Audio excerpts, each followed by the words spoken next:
So you used to go to Penn, where you met because of Alan Well, Heger. Chaikin, yeah. That's right. That's right. And Chaikin worked with Tony Jensen, who about when he was a postdoc of Alan, also committed suicide, jumped off of a building. Oh, Jensen was a Jensen. postdoc of Alan. No, Jensen was a assistant Okay, faculty yeah. member there, and he jumped off a building in Philadelphia. So I knew Tony. I mean, he was a very good person in superconductivity. But Alan actually saved him once or twice, prevented him from committing suicide, but was out of town that day.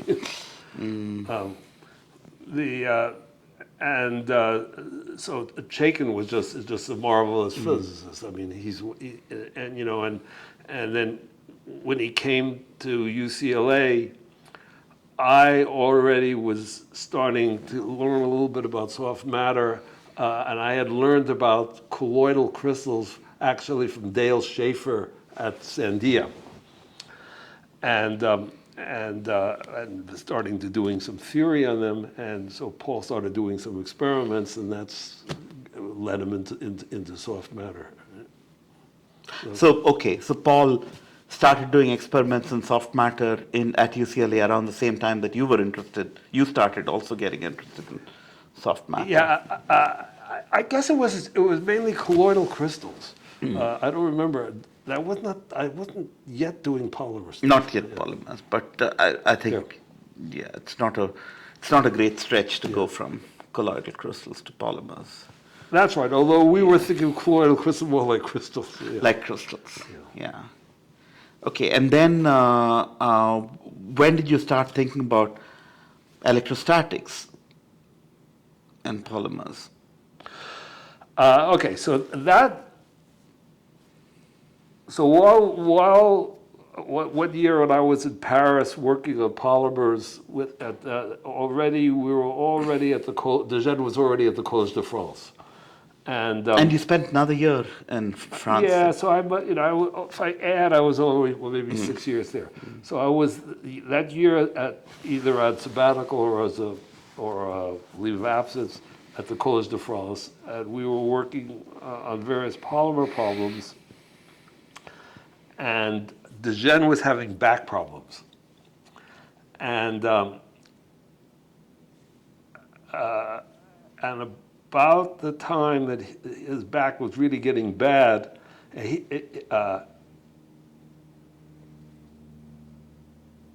we were working on polymers. The issue came up about polymers that have charges in water. I mean, and we didn't know from anything about that. I think I was the one who brought it up. And so we kind of looked at what was known, and there wasn't much known. I mean, people knew that they were stretched, but I mean, there were a few papers, and they looked kind of stupid to us. We started talking about it. About that time, he went into the hospital, and there's a famous hospital, La Pitié. Yeah, Salpêtrie, Rue de l'Hôpital, near the Seine. And he was in for quite a while, with terrible bad pain, but mostly myself, and he had a Mexican woman postdoc, Rosa Maria Velasco. And so Rosa Maria and I, and a little bit Francoise Brochard, were working, and we would go visit like every day to the La Pitié, and we would talk to him, and he would be moaning, and this first paper on polyelectrolytes we wrote while he was in the hospital, so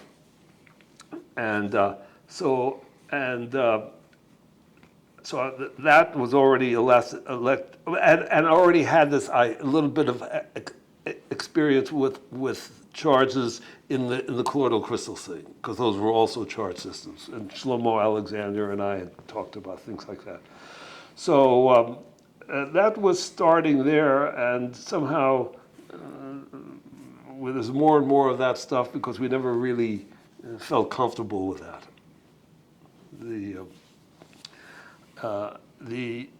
the other important thing that happened during that period was that I knew very well, there's your coffee over there, a guy who was up assistant professor at Santa Barbara by the name of Bernie Silbernagel.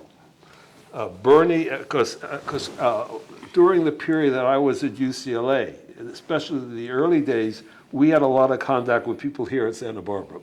Because Vince Giacarino, who I knew from Bell Labs, had come as the chair.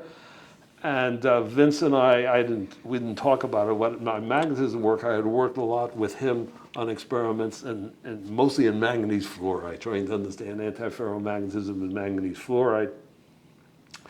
And Vince had this postdoc called Bernie Silbernagel, who then was hired as assistant professor at Santa Barbara, who was also doing, a magnetic NMR in magnetic materials. Well, it was kind of a silly thing to hire Silbernagel at Santa Barbara because how could he get tenure? Because Vince was there. I mean, it was awkward, but I was at UCLA. I wasn't into that. But I knew Bernie, and I was working with both of them. If you look, I have papers with Bernie Silbernagel. So I knew Bernie.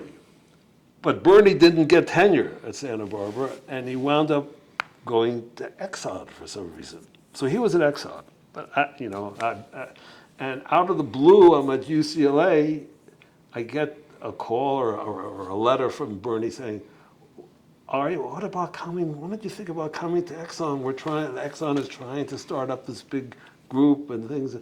And I had no interest, but Bernie was kind of insistent. So eventually I went and visited, and basically he was the one who wound up convincing me to go to Exxon. This was in the late 70s? 82. 82. Is when I went. So I had already been chairman of physics Yeah. in the late 70s. Yeah. And I had finished that, and it was about that time. So about 20 years after you joined UCLA. That's right. And but you went with other people, right? Well, they built a big group at Exxon. Oh, so Exxon was trying to build a big group. So Exxon at that time had, A lot of huge money. amounts of money, and Bell Labs was still control of the communication electronics. Yeah. And Exxon decided, some of the management, that for some reason there was this guy, the main guy was Ed David, who had been a presidential advisor for I don't remember which president. And Ed David has gone as the big head honcho at Exxon, and he had decided that they should do science, they should be competitive to Bell Labs, and that they should do science, they should do Bell Labs and communication, Exxon should do energy. Yeah. And at that time, Exxon had, beside oil business, had huge holdings in uranium mines and stuff, mostly in Australia, and enormous holdings in coal, also mostly in Australia. And all over. So they said, well, they could do the energy. They could be Bell Labs for energy. And they viewed that energy. And of course, that was the time Exxon was having all kind of trouble with pollution, but we didn't know anything about that. But so they decided to build up this science group at David. I mean, not that the rest of the company appreciated that, because that was against they had this chemical engineering approach to oil and oil refining that was kind of excellent, but narrow. Yeah. And what they wanted. So there was this. At one of the Exxon companies, there was Exxon Research and Engineering. That was where this was going to be injected, and they had somehow a lot of positions. They were going to hire people, and Bernie Silbernagel was already there, and he was one of the ones who tried to identify people to come and do this, and that's so. And also there was at the first one of their first hires was Morrell Cohen, Okay. who had been a student of Cattell's long before me. Right. At Chicago. So Morrill was a great thinker, but and they were trying to hire a bunch of people, and somehow the main people that they got, I mean, they were able to get myself and Bill Gressley, who was a really outstanding polymer guy. And we were the kind of senior guys, so we had senior positions. We were older. I was like 50 then or something. And he was maybe even a little bit older. And then they were able to attract a whole bunch of really good young people, like Cyrus Safina, Yeah. like Sam Saffron, like Tom Whitten, and Dave Waits. David Gratz, David Waits. Waits was already there when Oh, I he went was there. there. He was already there. And although Waits was not, they didn't love him because Waits was a little bit of a rebel and didn't always follow the Exxon games. And so he was, they were looking for visas to force him out, you know, but luckily that didn't happen. There was a 3-year period that I was there where there were just great people around. And Exxon allowed us to do whatever we wanted. We didn't have to write proposals or anything. We didn't have to work on oil. We didn't, you know, we could do whatever we wanted. There were even people there working on superconductivity. I didn't do it, but they were, and they put up with it. And there was money. I mean, when Cirrus decided they needed access to a beam mine, they were able to get like $1 million to set up a beam mine at Brookhaven.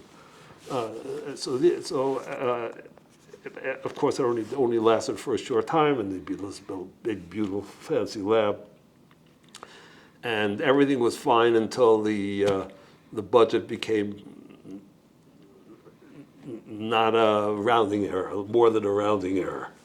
And then it got looked at, and things got a little bit less good. But it was a very good period there. And I think that period at Exxon, when we were doing mostly soft matter, really was the genesis of soft matter in the United States. I mean, there were other things, but that was where the central where there was a central activity, and there were lots of great visitors. Dejean would come all the time.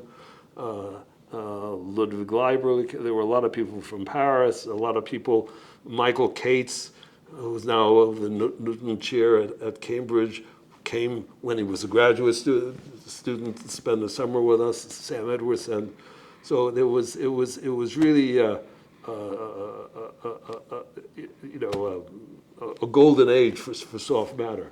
You know, of course, we didn't realize it at the time, but we were having fun. I mean, there was no doubt that we were having good fun. I mean, I remember every morning we would go in. There was an atrium in this building that we had where they had a coffee bar that had breakfast, and we'd go in, and there were tables, and a few of us would be early birds. There was myself, Tom Whitten, Sam Saffron, Paul Chaikin was coming at least once a week. He was at Princeton at this. Dave Waits. Paul was at Princeton at this time. Paul was at Princeton. No, at Penn at the beginning. Penn. And then at Princeton. And he would become at least once a week.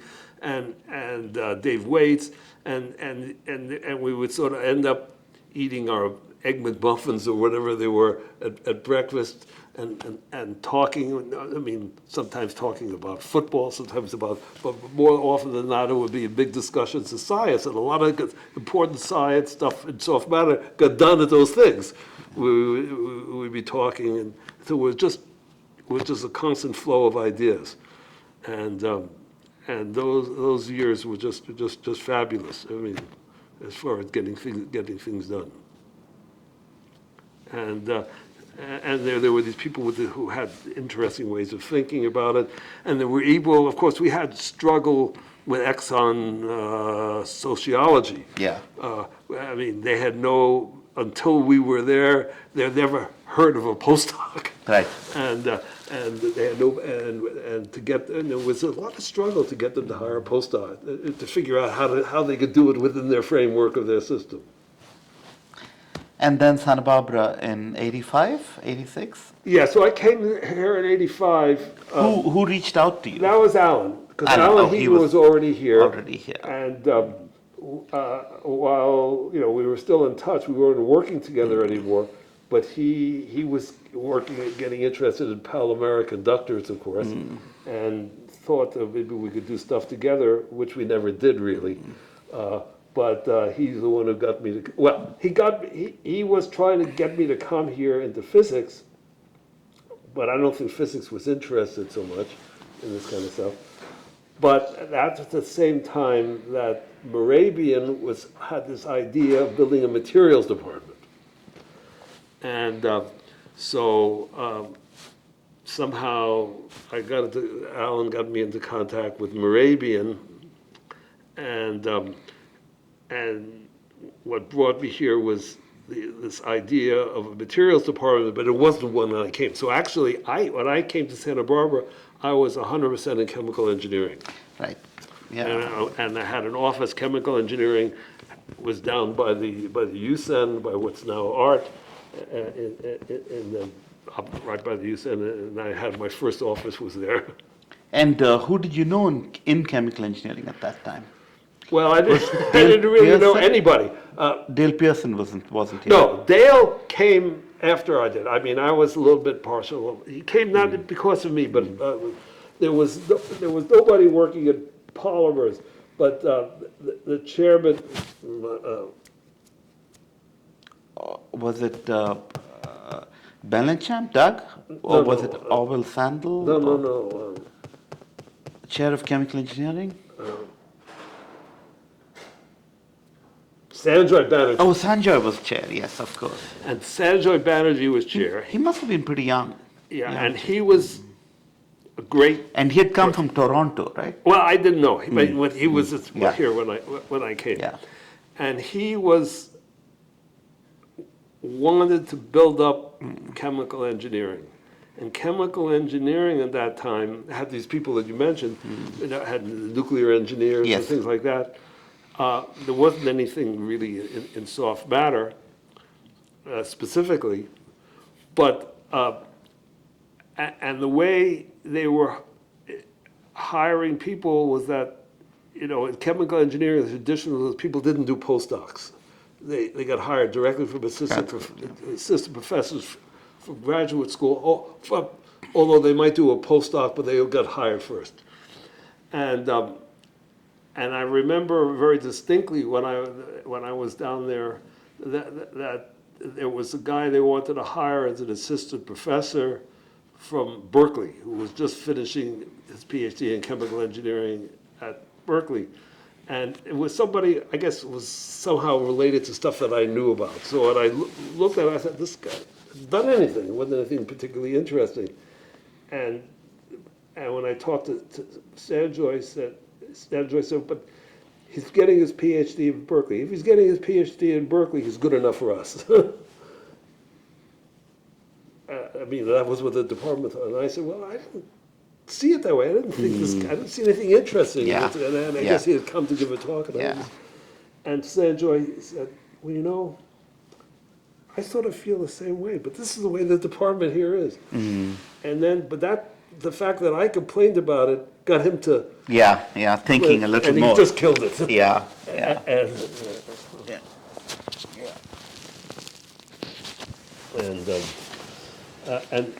it's from that period on that they started Sanjoy really was the main thinking, guy for yeah. building up the department. Yeah. Actually using judgment rather than. Yeah. And then shortly after that, Dale Pearson came, Glenn Fredrickson, and Safina. And Gary Leal came from.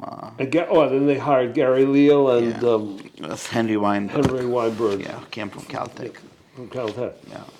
And that's when chemical engineering made a step function change. And when did you actually become a physics faculty member?